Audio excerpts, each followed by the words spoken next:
Of all the stories that the media have reported on throughout the Arab Spring, the Syrian uprising has proven to be the most challenging.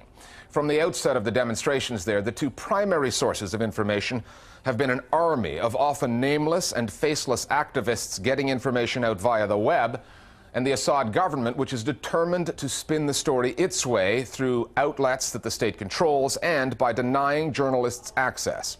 In the chaos of Syria, the coverage has become skewed, polarized between the competing narratives. It is difficult to find anything resembling the middle ground. And this is a dangerous one to cover. This past month, 4 journalists have lost their lives, and at least 2 more have been wounded. Our starting point this week is Homs, the city now at the center of the story and at the heart of the media battle for Syria.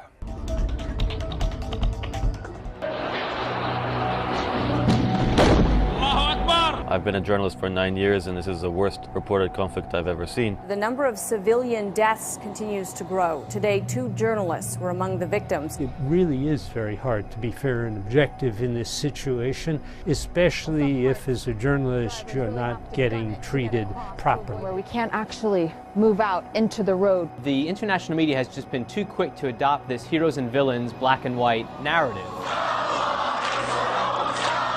I haven't seen a single report that really dealt with the real issues of what the revolution is genuinely about. Who do you know who's been killed? The coverage has fallen short on just about everything. The reporting on Syria has been long on imagery, woefully short on fact.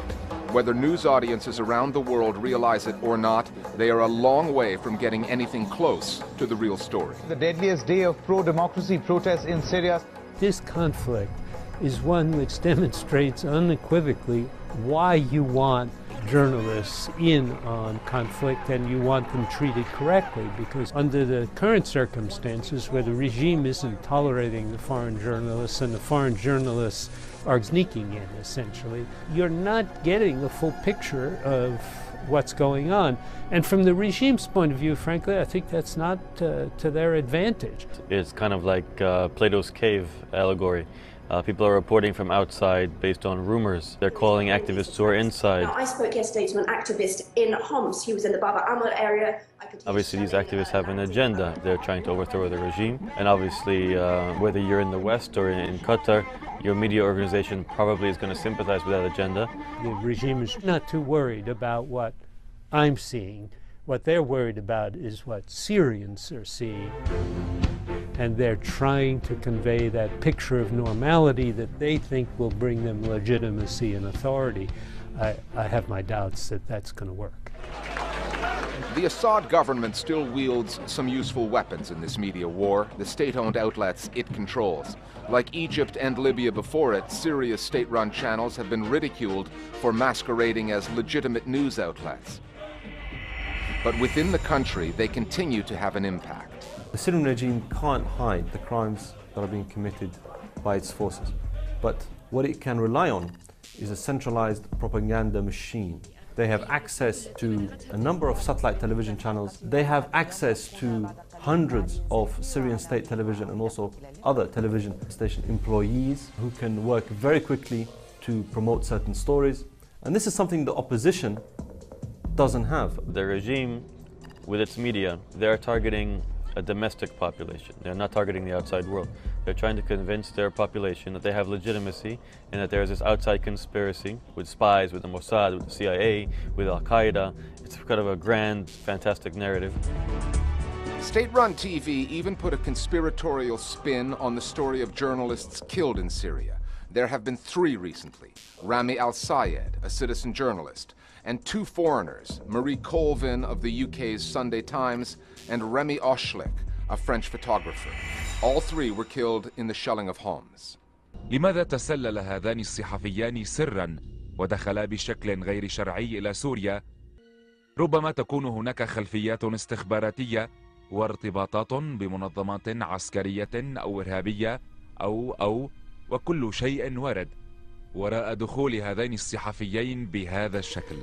The message on Syrian state TV seems to me entirely directed towards people who haven't yet entirely joined the protests and aren't yet entirely with the regime. And what they're trying to say is that all this international press coverage is the product of biased press, paid for, affiliated to a violent terrorist uprising.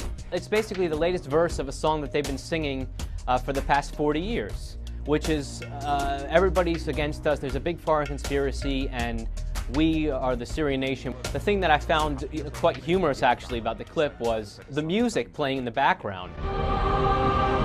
This kind of dramatic, turning into some kind of dramatic Hollywood piece. It's just really over-the-top propaganda. By now you will have heard that there was an entirely different take on the deaths of the journalists in the foreign media. This is MSNBC in the U.S. And this is what I want to show you. Tonight, this is what happened in Homs. People gathering in the streets there, mourning the deaths of those international journalists who were killed there, trying to cover these people's story. Watch this. Put that way, it is a moving tribute. But like so much of the material sent out of Syria by activists, the question lingers. What was the video actually showing? The people in Homs are very desperate. And the fact that this very famous journalist has come to their city and the fact that she died there, I think they utilized this in a very clever way to make huge media capital out of it. There is something amazing about seeing the depth of feeling for these journalists. They have demonstrations every night in Homs, of course. And I can assure you that the loss of these two journalists was no more tragic for the Syrian demonstrators in Homs than the loss of their brothers and sisters and fathers and sons, which is happening on a daily basis. But of course, they're very desperate for more media attention, and they want to encourage media to come in to focus on the issues that they want them to focus on. There's nothing other than the placards being held by the person behind the camera indicating what the context of this celebration is. So it's not entirely clear that there's a correlation between what's being indicated on the placards and what's actually on the minds of those that are doing the dancing down below. This is now an all-out propaganda battle between a state-run machine and an army of new media rebels. The degrees may vary, but both sides are more than willing to sacrifice truth in the quest for victory. The foreign journalists who go to places like Homs to try to lift the fog of this war are becoming casualties of it. They've already paid the ultimate price, but what makes it even worse is that their deaths, their own stories, have become just more grist for the propaganda mill that Syria has become.